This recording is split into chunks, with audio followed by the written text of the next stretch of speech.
going to go on to our final presentation this morning. This is Donal. Donal is a PhD student in GradCamp. His background is in architecture, and Donal's PhD topic is around data centres and architecture. Okay, thanks very much, Donal. Okay, this talk will be a little bit more speculative in nature. So I'm a lecturer here in TU Dublin, the Dublin School of Creative Arts, and as notes, I'm a PhD student and a practicing architect. So my research looks at data centres, the architecture of data centres. So this presentation doesn't really constitute the core of my research, but there's some findings that have come up that I think might contribute to the discussion that we have today or later in the workshop.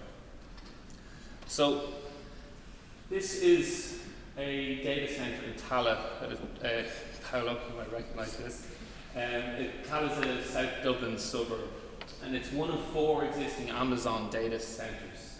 This hosts Amazon Web Services.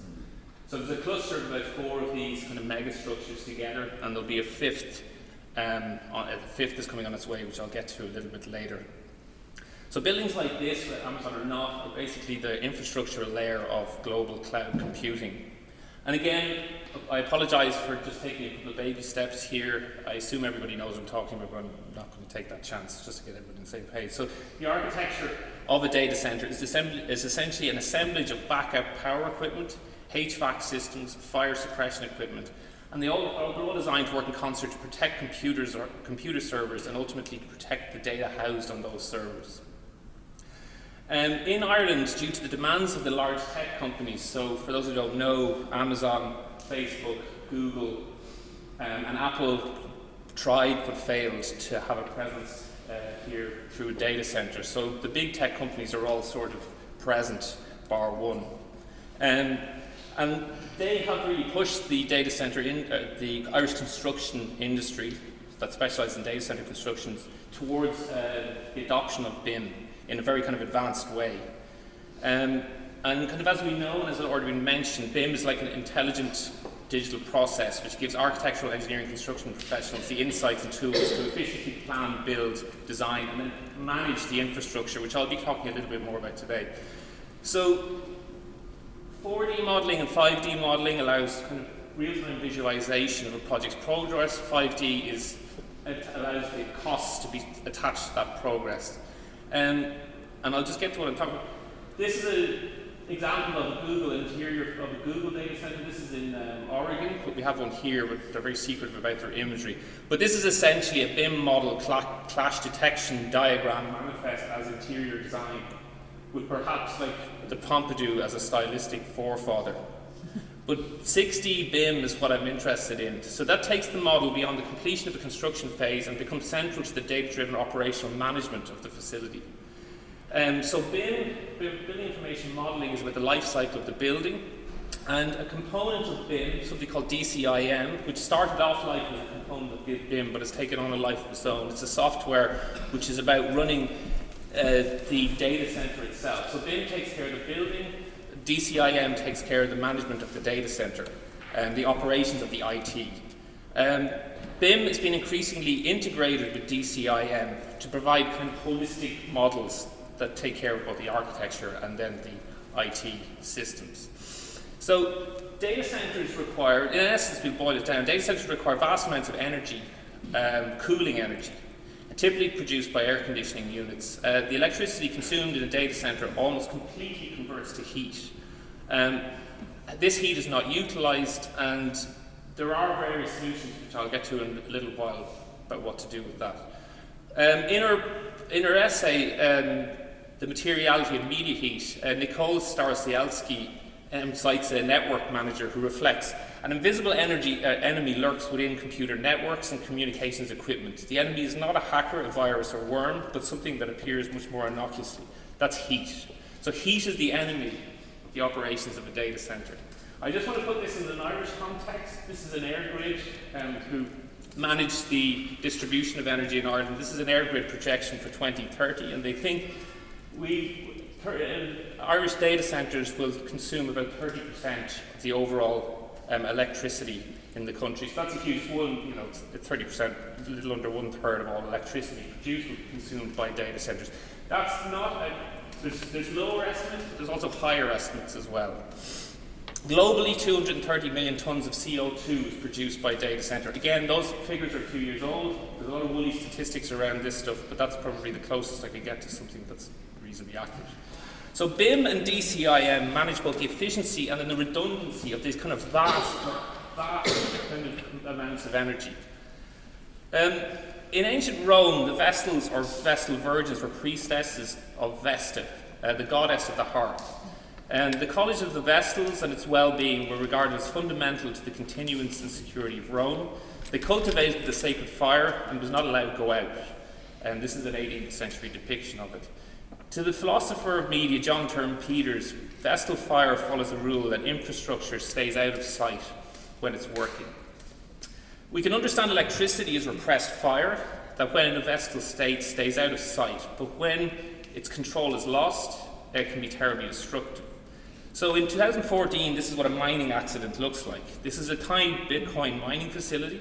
3 buildings were ripped apart by an electrical fire, causing loss of millions of dollars in hardware. The incident raised a lot of questions about the wisdom of hosting expensive Bitcoin mining equipment, but we can extend that to powerful computer equipment, server equipment, housing that sort of equipment in low-cost warehouse facilities.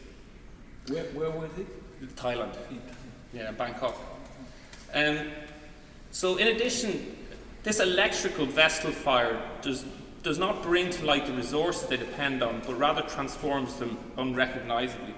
So this is a kind of a graph of energy consumption in Ireland, produced in 2014. 60%, we're looking at the right-hand side here, 45 and 14, natural gas and coal. Those two fossil fuels are responsible for most of the electricity produced.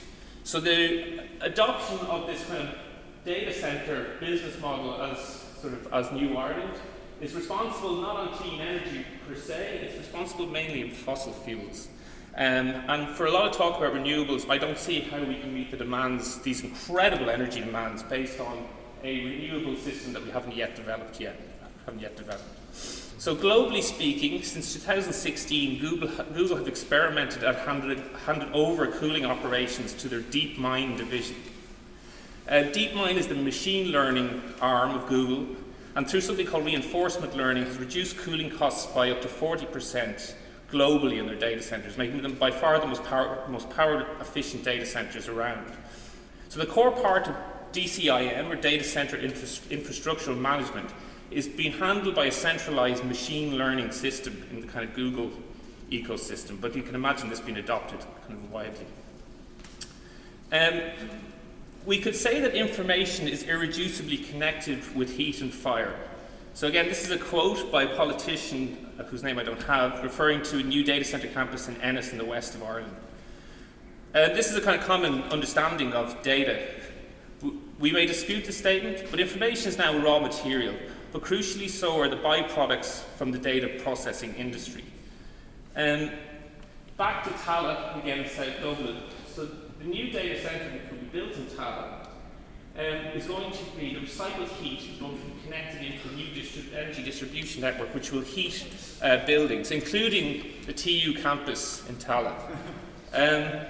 So here is a kind of graph. There's residential buildings, college campus, not named, commercial development, private sector buildings, other public buildings, Tallaght Hospital, and South Dublin County Council buildings will all be fueled by the heat.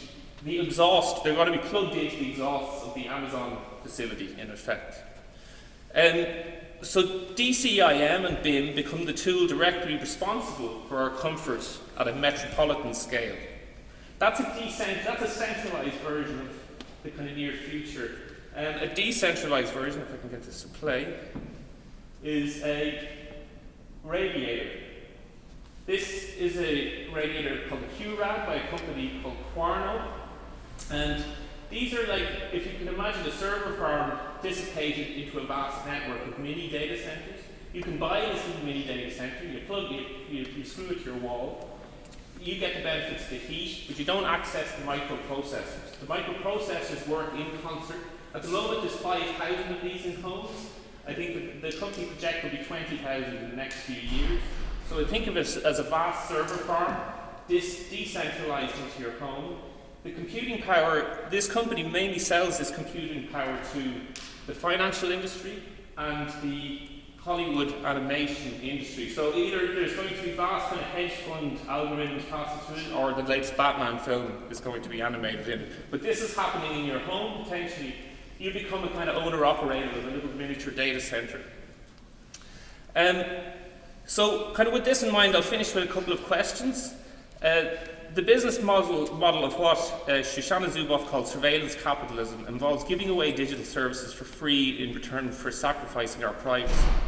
So if the vast majority of this heat is privately harvested from our data, so there's double extraction of resources from the earth and the extraction of data from us, and then it's metered back out to us using a centralized model for us to use for free or at a reduced cost.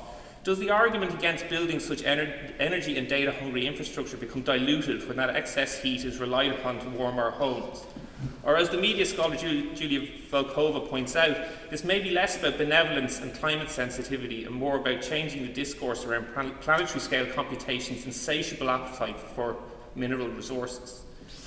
So in the near future, will BIM or a version of BIM run in real time and control the dials of comfort at scales of the metropolis and this intimate scale of the human body? And then who ultimately is responsible for the control of this operational model? I have one more slide, but it's a bit dystopian, so I'll leave it there. Come on. So, according to, again, Nicole Starosielski, the language of thermodynamics can help to describe the extensive transformations of technological modernity, one that is heating up, increasing in entropy, and ultimately moving towards a heat death. All before. Okay. Thanks very much, Donal.